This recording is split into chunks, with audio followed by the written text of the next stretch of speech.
السلام علیکم ورحمۃ اللہ وبرکاتہ۔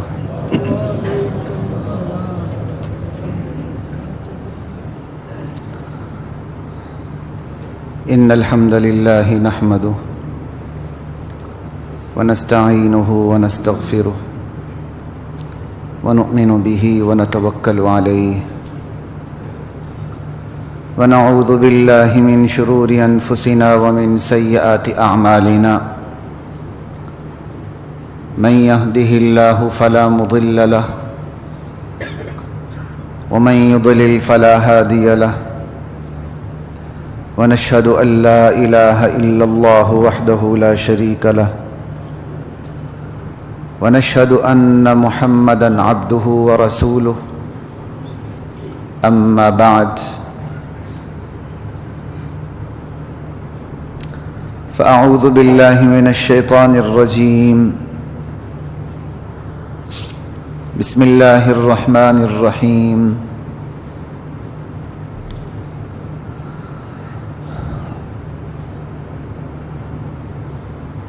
قد كانت لكم أسوة حسنة في إبراهيم والذين معه صدق الله مولانا العظيم۔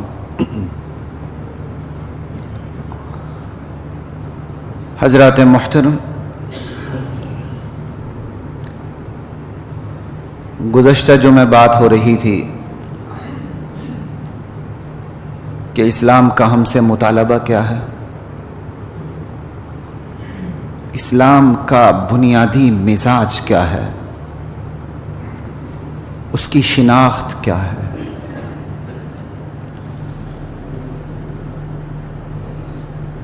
اسلام کا وہ مزاج کون سا ہے جس کی وجہ سے وہ تمام ادیان سے الگ تھلگ نظر آتا ہے۔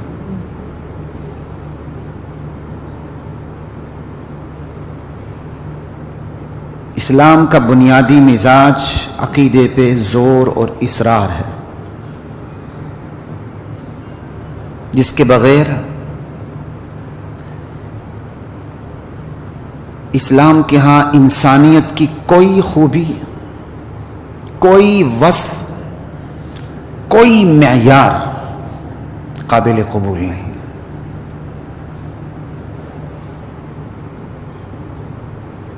اور جو اسلام کا عقیدے پر زور اور اصرار ہے، وہ ایک نظریات سے وابستگی کی شکل میں سامنے آتی ہے بات، یہ اصرار سامنے آتا ہے، اور پھر ان نظریات سے جو متصادم نظریات سے ان سے بیزاری کی شکل میں سامنے آتی ہے بات،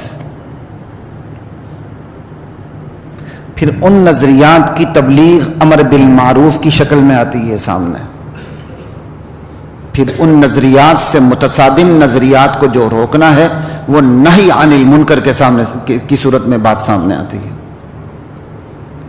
یہ گزشتہ جمعے میں نے جو بات کی، چند الفاظ میں نے آپ کے سامنے اس کا خلاصہ رکھ دیا۔ حضرات محترم، بات بھی آج نظریات کے اوپر ہی ہے، کیونکہ ہمارے معاشرے نے نظریات کو بہت ہلکا پھلکا سمجھ لیا۔ شاید ہلکا پھلکا ٹک بھی اتنا ہلکا پھلکا نہیں ہے جتنا ہم نے نظریات کو ہلکا پھلکا سمجھ لیا۔ لیکن آج جو نظریات پہ بات ہوگی وہ ایک نئے پہلو سے ہم بات کریں گے، جس میں مغرب کی جو اٹھان ہے اس کو باقاعدہ اسپیشلی سامنے ہم رکھیں گے کہ مغرب کی اٹھان کس بنیاد پہ ہوئی ہے۔ آپ کو وہاں بھی نظریہ ہی نظر آئے گا، ان کی ترقی نظر نہیں آئے گی، نظریہ نظر آئے گا۔ آج اسی پہ بات کروں گا۔ آج جو نظریے کی متعلق میں نے بات کرنی ہے، میں نے آپ کے سامنے جو ایک نظریہ اس کی نیچر پہ بات کرنی، نظریہ ہوتا کیا ہے، اس کے نتائج کیا ہے۔ خواہ نظریہ اچھا ہو یا برا ہو وہ اپنی جگہ ہے، نظریہ بہرحال نظریہ ہوتا ہے۔ تو اس لیے آپ الحمدللہ مجھ سے پہلے آ کے بیٹھے ہوتے ہیں، دین کی بات سننا چاہتے ہیں، تو میں پہلے ہی آپ کو بتا دوں کہ اگر کہیں میں طوالت کے خوف سے بات کو ہر پہلو سے بیان نہ کر سکوں تو آپ نے یہ بات ذہن میں رکھنی ہے کہ آج کی اس نشست میں سمپل نظریے کو ہم ڈیفائن کریں گے، چاہے وہ اسلامی حوالے سے فٹ ہو رہا ہو، چاہے وہ مغربی حوالے سے اس کی اپلیکیشن ہو رہی ہو، چاہے دونوں حوالوں سے اس کی اپلیکیشن ہو رہی ہو، فوکس آپ نے بس نظریے کو کرنا ہے۔ اس کا نتیجہ کیا نکلے گا؟ آپ کے سامنے نظریے کی اہمیت، اس کی نزاکت، اس کی حساسیت، اس کی امپورٹنس سامنے آ جائیں گی۔ پھر آج کے اس نازک ترین دور میں جب عقیدے پر اصرار کرنا، اپنے عقیدے سے وابستہ ہونا اور اپنے عقیدے سے متصادم عقیدے سے علل اعلان بیزاری کا اعلان کرنا، اپنے عقیدے کی تبلیغ کرنا، متصادم عقیدے کا راستہ روکنا بہت مشکل کام ہے، لیکن ناممکن نہیں ہے۔ انبیاء نے کر کے دکھایا، انبیاء کے بعد امت کے چنندہ افراد نے کر کے دکھایا، آج بھی یہ سلسلہ جاری ہے۔ طریق نبوت یہی ہے۔ مانا کہ آج امت بحران کا شکار ہے،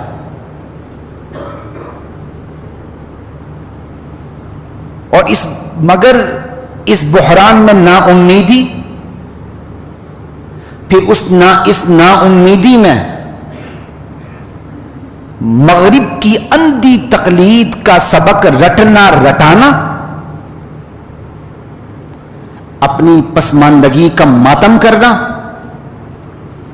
اپنی زبوں حالی کا رونا رونا،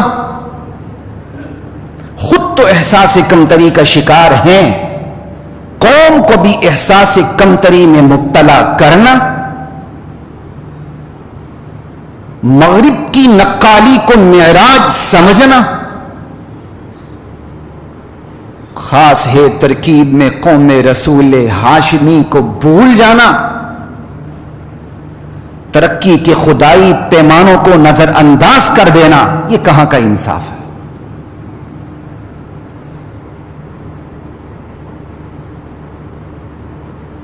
سو آج اس پر بھی بات ہوگی، نظریے پر بات کرتے ہوئے، کہ مغرب کو جو آج اٹھان، ترقی اور بلندی حاصل ہے، اس کا راز کیا ہے؟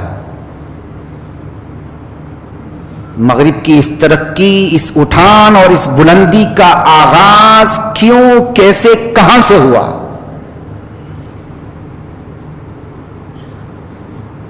کیا مغرب کی اس ترقی کا آغاز اونچی نیچی عمارات اور صاف ستھرے شہروں سے ہوا؟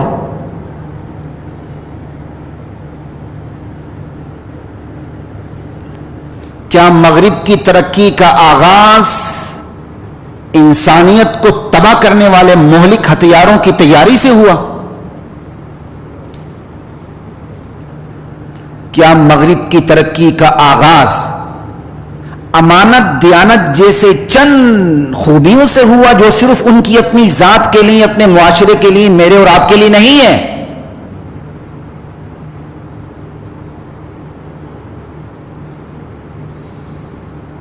یہ امانت، یہ دیانت، یہ ان کے اپنے معاشرے کے لیے، یہ جان بچانا ان کے اپنے معاشرے کے لیے۔ دلدل میں خنزیر بھی پھنس جائے تو ہیلی آ کر اس کو نکال کے ریسکیو کرتی ہے، اور قریبی جو اپنے ہمسائے اسلامی ممالک ہوتے ہیں، ان کے بچوں کو وہ گاجر مولی کی طرح ذبح کرتے ہیں۔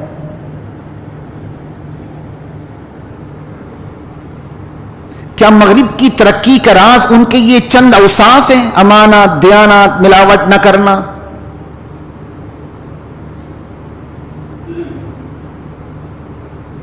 کیا مغرب کی ترقی کا راز ان کی سیاسی، معاشی، معاشرتی اٹھان ہے؟ نہیں، یہ تو خود ترقی ہیں، ترقی کے مظاہر ہیں، ترقی کے نتائج ہیں۔ یہ تہذیب و تمدن، یہ اونچی نیچی عمارات، یہ صاف ستھرے شہر، یہ ہتھیار، یہ ٹینک، توپ، یہ صنعتیں، یہ مشینیں، سمجھ آئیے، یہ ترقی ہیں، خود ترقی ہیں، ترقی کے مظاہر ہیں، ترقی کے نتائج ہیں، ترقی کی وجہ نہیں ہے۔ تو پھر ترقی کی وجہ کیا ہے؟ مغرب کی ترقی کی وجہ وہ نظریات اور وہ فکری کشمکش ہے جو مغرب کے لوگوں کی نام نہاد عیسائیت کے مقابلے میں برپا ہوئی. جو لوگ ہسٹری کا مطالعہ کرتے ہیں انہیں اس بات کا پتہ ہوگا. یہ تو عام کتابوں میں بھی لکھا ہوا ہے کہ عیسائی سائنسی تجربات پر بھی پابندی لگاتے تھے, سائنسدانوں کو پھانسی دیتے تھے. ایسے ہی ہے نا, جب ہم عروج پہ تھے تو وہ جہالت کے اندھیروں میں ڈوبے ہوئے تھے. تو مغرب کی اٹھان کی اصل وجہ وہ نظریات ہیں, وہ فکری کشمکش ہے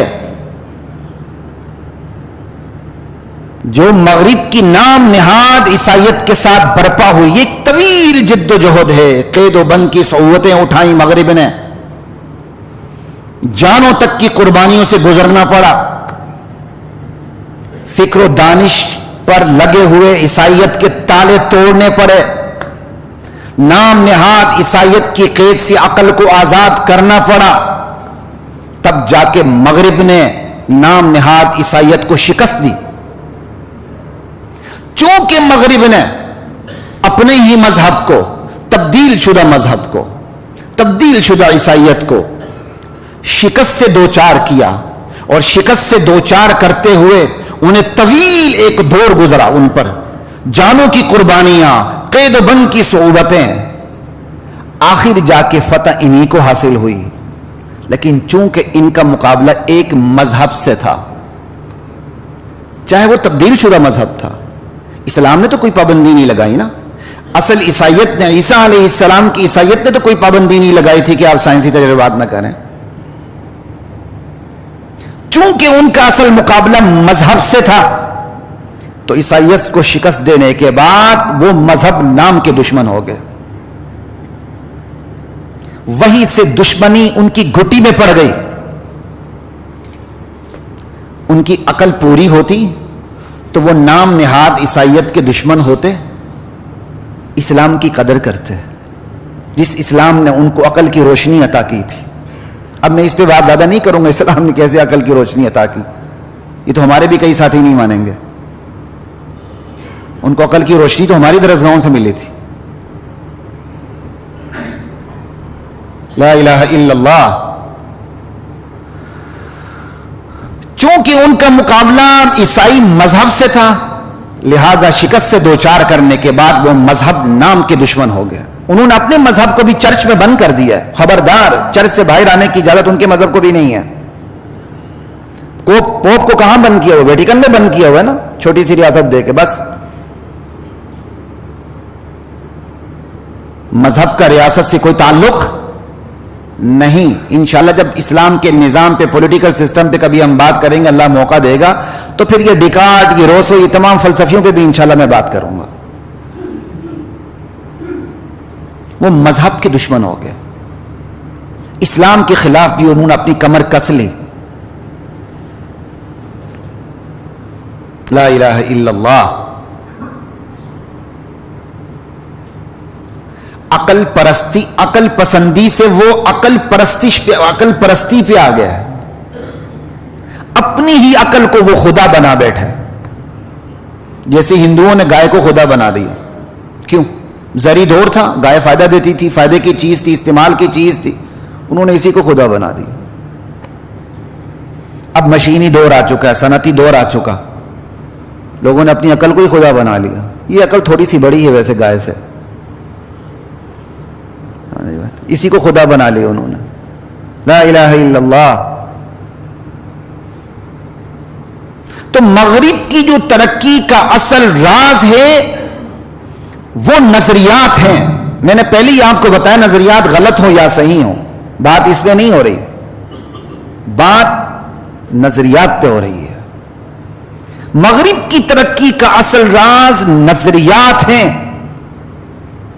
جن کے موجد مغرب کے سائنسدان نہیں ہیں, مغرب کے سیاستدان نہیں ہیں, مغرب کے جرنیل نہیں ہیں, بلکہ ان نظریات کے موجد مغرب کے مفکرین ہیں، مغرب کے دانشور ہیں، مغرب کے کیا کہتے ہیں وہ جو اپنے تھنکرز ہیں، ان کے سمجھ آئی بات کی، جنہوں نے اسلام کے عقلی سرچشموں سے سیرابی لی، لیکن اسلام کا جو اصل سرچشمہ تھا، وہی کا سرچشمہ ابد الآباد محفوظ سرچشمہ، اس سے وہ محروم رہے، اسلام سے عقلی سرچشمے سے وہ سیراب ہوئے، اور پھر انہوں نے وہی کا انکار کر کے اپنی ایک الگ دنیا بسا لی. سمجھ آئی بات کی؟ اب وقت نہیں بات کرنے کا. ہمارے ہاں ہر دوسرا بچہ ڈاکٹر بننا چاہتا ہے، انجینئر بننا چاہتا ہے، بلکہ جو میڈیکل کے فائنل ایئر میں بھی پڑھ رہا ہو، اگر وہ پی سی ایس کے مقابلے میں چلا جائے، مقابلے کے امتحانوں میں چلا جائے، تو وہ میڈیکل چھوڑ دیتا. وہ ایک سینئر کلرک بننا پسند کرتا ہے. بھائی بیوروکریٹ ایک سینئر کلرک ہوتا ہے نا، میں غلط تو نہیں کہہ رہا. وہ ایک سینئر کلرک بننا پسند کرتا ہے، ڈاکٹری چھوڑ دیتا ہے، انجینئرنگ چھوڑ دیتا ہے. اور دانشور وہ بنتا ہے جو بی اے میں بڑی مشکل سے پاس ہوا ہو. دانشور وہ بنتا ہے جسے کہیں داخلہ نہ ملا ہو، بڑی مشکل سے صحافت میں، جرنلزم میں داخلہ ملا ہو، سوٹے لگائے ہوں، شراب کی بوتلیں اڑائی ہوں، اور جب چینل کھل گئے تو وہ مفکر اور دانشور بن گیا. اور ہمارے معاشرے میں انہی کو دانشور سمجھا جا رہا ہے. یہ انٹلیکچوئلز ہیں، یہ دانشور ہیں. دانشور کی بہت بڑی قیمت ہوتی ہے. دانشور ہی، مفکرین ہی اصل سوسائٹی میں تبدیلی لانے والے لوگ ہوتے ہیں. باقی تو نتائج ہوتے ہیں. سائنس ہو، معاشیات ہو، معاشرت ہو، جو بھی ہو، یہ فکر کے نتائج ہیں. دانشور ان سب سے اوپر ہوتا ہے. آج ہمارے ہاں کوئی دانشور بننے کے لیے تیار نہیں. اگر کسی بچے سے آپ سوال کریں، جی بیٹا آپ فیوچر میں کیا بننا چاہتے ہیں، وہ کہے گا جی میں ایک دانشور اور مفکر بننا چاہتا ہوں، آپ اسے کیا سمجھیں گے؟ ایمانداری سے بتائیں، آپ اسے کیا سمجھیں گے؟ آپ اسے بیوقوف گدھا سمجھیں گے، پاگل سمجھیں گے. یار تو اتنا لائق ہے، تو یہ تو مقابلے کا امتحان دینا چاہیے. حالانکہ ہماری نوکر شاہی وہی ہے جو انگریز کے دور کی ہے. ایسے ہی ہے نا. ادھر ہم حکیم الامت کہتے ہیں، ادھر مفکر پاکستان کہتے ہیں. ادھر اگر ہمارا بچہ کہے میں مفکر بننا چاہتا ہوں، وہ کہتے ہیں نہیں تیرا فیوچر بس پھر خراب ہے. ایسے ہی ہے نا. خود دیکھ لیں، مجھ سے بھی سوال کریں، آپ بھی اپنے آپ سے سوال کریں. ہمارے ہاں دانشوری کی قیمت یہ ہے. تو مغرب کی ترقی کا راز نظریات ہیں، جن کے موجد سائنسدان نہیں ہیں، سیاستدان نہیں ہیں، جرنیل نہیں ہیں، جن کے موجد ان کے دانشور اور مفکرین ہیں. لا الہ الا اللہ، جنہوں نے صعوبتیں جھیلی، رخ دیا. لا الہ الا اللہ. اور جو مغربی نظریات ہیں، اس چھوٹے سے وقت میں ان تمام نظریات پہ تو بات نہیں کر سکتا، لیکن بیسک تھیم آپ کو دے سکتا ہوں، ستون بتا سکتا ہوں. مغرب کی نظریات کا اگر آپ نچوڑ نکالیں تو وہ 3 چیزیں ہیں. عقلیت پرستی، پسندی نہیں، عقلیت پرستی، عقل کی پرستش کرنا. عقل کا استعمال تو کوئی بھی گناہ نہیں، بلکہ ضروری نہ کرنا غلط ہے. عقلیت پرستی ایک، وحی بیزاری، آسمان سے جو اللہ کی ہدایات آتی ہیں ان سے بیزار ہونا. انسان کی مرکزیت. آپ پورے مغرب کے فلسفے کو کنگال لیں، ٹٹول لیں، اللہ ذوالجلال کی قسم آپ کو یہی 3 چیزیں نظر آئیں گی. انہی کا ٹرائکا آپ کو نظر آئے گا، یہی مثلث آپ کو نظر آئے گی. عقلیت پرستی، وہی بیزاری، انسان کی مرکزیت. عقلیت پرستی، عقل کو خدا بنا لیا، جو عقل کہے گی وہ کہیں گے. عقل نے کہا 2 لڑکیوں کے درمیان شادی ہونی چاہیے، ہو گئی. عقل نے کہا ہم جس پرستی جائز ہونی چاہیے، ہو گئی. عقل نے کہا شراب حلال ہونی چاہیے، ہو گئی. وحی بیزاری، وحی سے کوئی تعلق نہیں. انسان کا وحی سے کوئی تعلق نہیں. انسان کی مرکزیت، انسان ہی سب کچھ ہے، انسان ہی سب کچھ ہے. انسان کے لیے جو کچھ کر سکتا ہے وہ انسان کر سکتا ہے، وہ کوئی اور ہستی نہیں کر سکتی. یہ ہے مثلث، تین چیزیں. مغربی نظریات کے تمام تانے بانے، زندگی کی تمام شکلیں اللہ ذوالجلال کی قسم اسی تین چیزوں کے گرد گھومتی ہیں.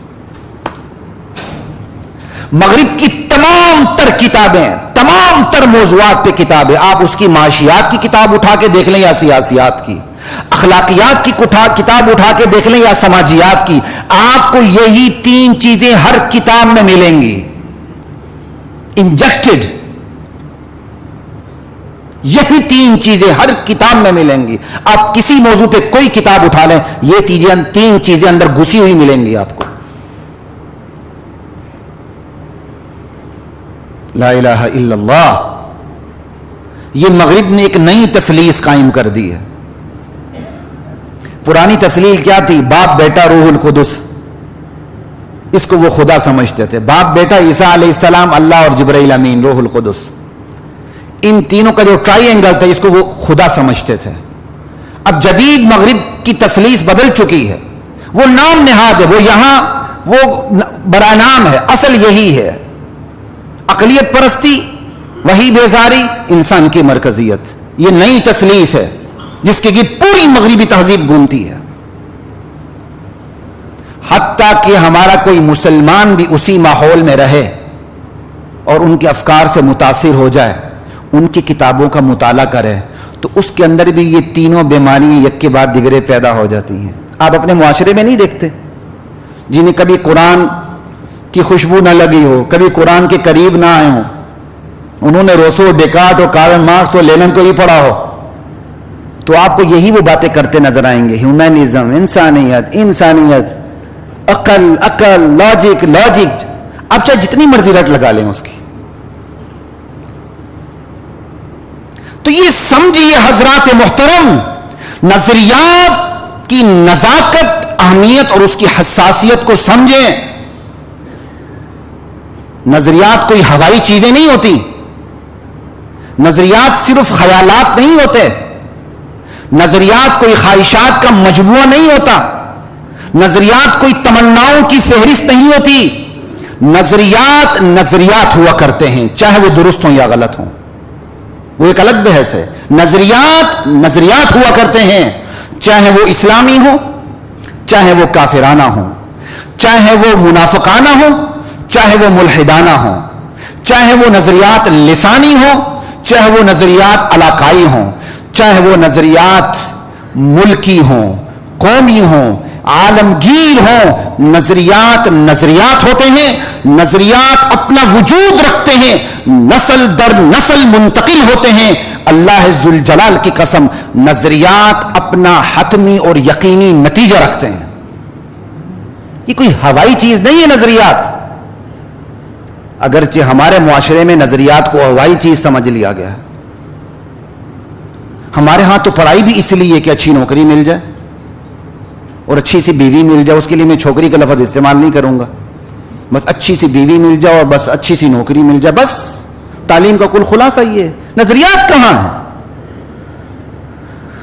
زندہ قوموں کے ہاں نظریات ہوائی چیز نہیں ہوا کرتی.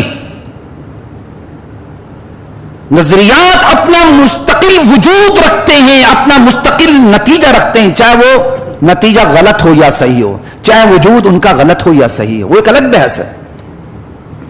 نظریات مائنڈ سیٹ کا نام ہے. نظریات زندگی کے اصل رخ کا نام ہے. نظریات زندگی کی اصل اور بنیادی سمت کا نام ہے. یہی وجہ ہے تمام تعلیمات سے پہلے اسلام بھی اسی رخ اور سمت کا سوال کرتا ہے، مطالبہ کرتا ہے. تمام تعلیمات سے پہلے اسی کی تعلیم دیتا ہوا نظر آتا ہے. اہدنا الصراط المستقیم، یا اللہ رخ سیدھا کر دے. پورے سورہ فاتحہ کو دیکھ لیں، الحمدللہ رب العالمین الرحمن الرحیم مالک یوم الدین ایاک نعبد و ایاک نستعین، پوری تعریف ہی ہے نا، پوری خدائی تعریف ہے. اب آپ کا اپنا مطلب ہے، کیا مطلب ہے؟ اہدنا الصراط المستقیم، یا اللہ رخ دکھا دے، یا اللہ سمت درست کر دے. تمام تعلیمات سے پہلے اس تعلیم کا مطالبہ ہے، تمام سوالات سے پہلے اس سوال کو حل کرنا ہے کہ رخ سیدھا کرنا ہے. رخ کا سوال ہے، زندگی کی سمت کا سوال ہے. تو پھر زندگی کا رخ کہاں سے ملے گا؟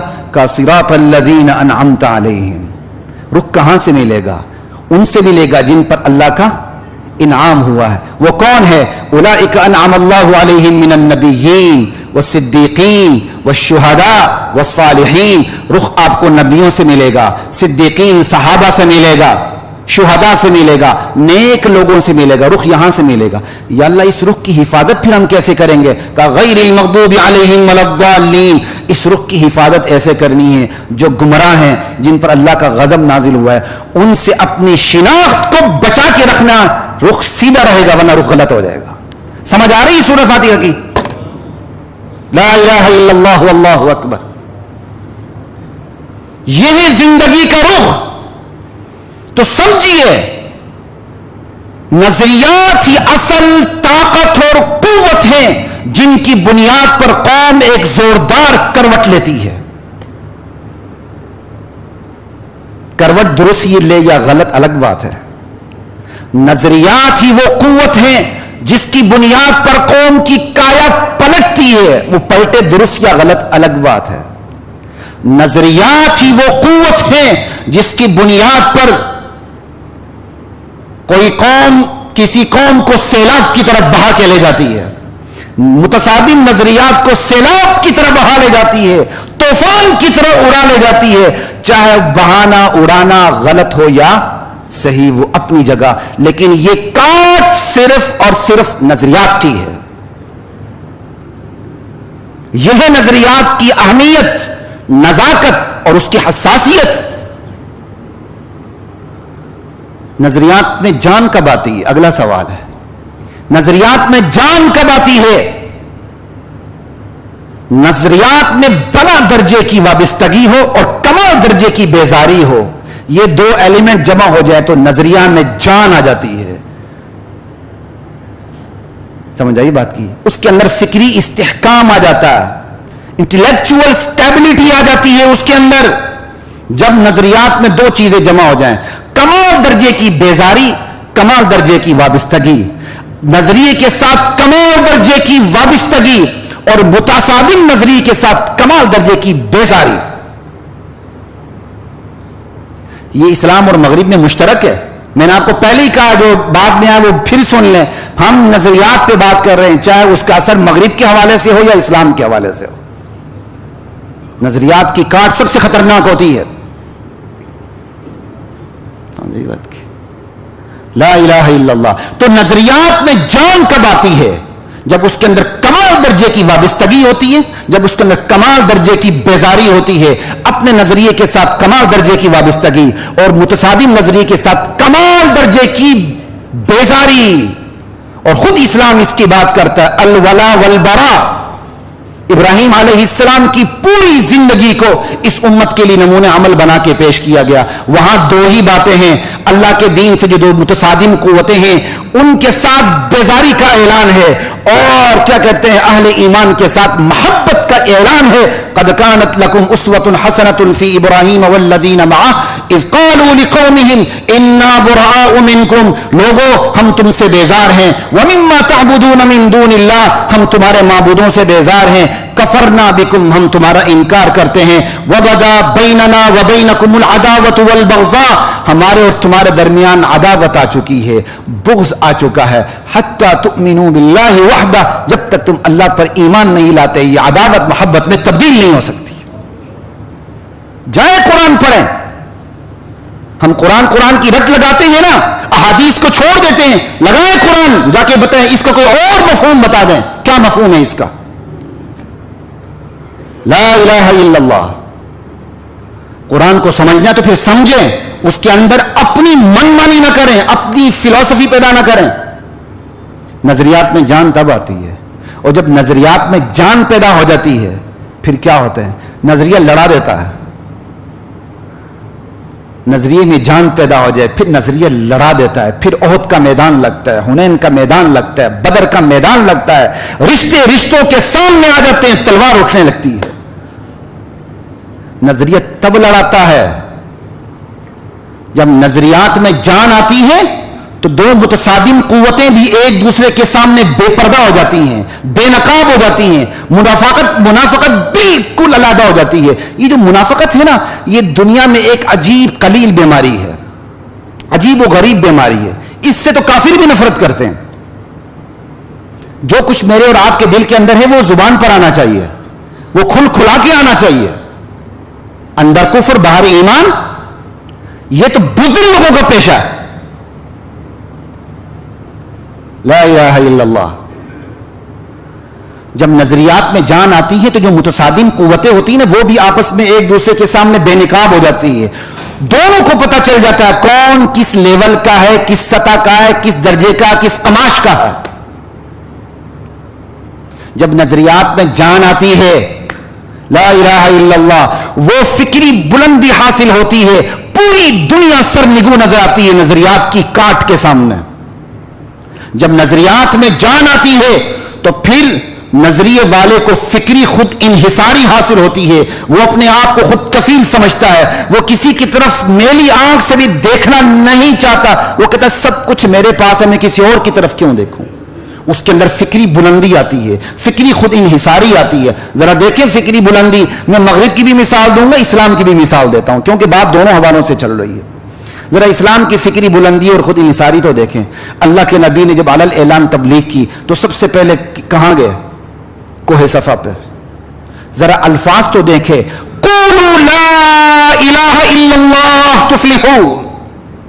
پوری دنیا بت پرست ہے، شرک کے اندر غرق ہے، اور اللہ کے نبی اعلان کرے کہہ دو لا الہ الا اللہ. قولوا کو ذرا الگ دیکھیں، لا الہ الا اللہ کو الگ دیکھیں، تفلحوا، ارے کامیاب ہو جاؤ گے. ان تینوں جملوں کو الگ الگ کر کے دیکھیں، آپ کو فکری بلندی بھی نظر آتی ہے، فکری خود انحصاری بھی نظر آتی ہے، ایک بے نیازی بھی نظر آتی ہے، اپنی بلندی بھی نظر آتی ہے. اپنے نظریے کی کاٹ کے سامنے پوری دنیا اللہ ذوالجلال کی قسم سب نگو نظر آتی ہے. یہ ہے نظریات کی کاٹ. حضرت عمر رضی اللہ تعالی عنہ نے ایک دفعہ تورات کی اوراق پڑھے، بڑی اچھی باتیں لکھی ہوئی تھیں. آپ کے سامنے کہا یا رسول اللہ یہ تورات کے اوراق ہیں، اس پہ بڑی اچھی باتیں لکھی ہوئی نصیحت کی. پڑھنی شروع کر دی. حضور کے چہرے انور کی طرف نہیں دیکھا. حضور غیظ و غضب میں جلال میں آگے، آپ کا چہرہ مبارک سرخ ہو گیا. ابو بکر نے کہا عمر تیری ماں تجھ پہ روئے، تو کیا کر رہا ہے؟ تو نبی کا چہرہ اقدس دیکھ نہیں رہا. نبی علیہ السلام کی طرف عمر نے دیکھا، یکدم ان کے پسینے چھوٹ گئے. رضیت باللہ ربا وبالاسلام دینا وبمحمد النبی صلی اللہ تعالی علیہ وسلم. نبی علیہ السلام کا غصہ ٹھنڈا ہوتا ہے. پھر آپ ارشاد فرماتے ہیں عمر کان کھول کے سن لو، لو کان موسیٰ حیا لما وسعہ الا اتباعی. آج موسیٰ بھی زندہ ہوتے تو ان کو پاس بھی ان کے پاس میری پیروی کے علاوہ کوئی چارہ نہ ہوتا، ان کو میری ہی پیروی کرنی پڑتی. یہ ہے فکری خود انحصاری، یہ ہے فکری بلندی. نبی کو دیکھیں، پھر نبی کے صحابہ اور امتیوں کو بھی دیکھ لیں. کیسر و کسرا کے بعد دربار میں جاتے ہیں اور نبی کا امتی کیا کہہ رہا ہے؟ پھٹے پرانے کپڑے ہیں، جوتے بھی صحیح سلامت نہیں ہیں، پہنچے کیا کہتے ہیں؟ ان اللہ ابتعثنا، ارے اللہ نے ہمیں بھیجا ہے. یہ فکری بلندی، فکری خود انحصاری، اس کا کوئی مقابلہ ہے دنیا میں؟ اس کی کوئی نظیر ہے؟ ان اللہ ابتعثنا، ارے اللہ نے ہمیں بھیجا ہے. لنخرج من شاء من عبادت العباد الى عبادت رب العباد، تاکہ ہم بندوں کو بندوں کی بندگی سے نکال کر اللہ کی بندگی میں ان کی رضا سے لائیں، وہ زبردستی نہیں. وَمِن ضِيقِ الدُّنْيَا إِلَى سِعَتِهَا وَمِن جَوْرِ الْأَدْيَانِ إِلَى عَدْلِ الْإِسْلام. دنیا کے بڑے تنگ مفہوم سے نکال کے کہ بندہ صرف اپنے لیے جیے، پلاسٹک کی مصنوعات بنا کے جیے، برآمدات کر کے جیے، کھا پی کے مرے، یہ دنیا کا بڑا تنگ مفہوم ہے. اس سے نکال کر اللہ کے لیے جینے کا مفہوم پیدا کرنا، دنیا کی نا انصافیوں سے نکال کے اسلام کے انصاف کے اندر داخل کرنا، اس مقصد کے لیے اللہ نے ہمیں بھیجا ہے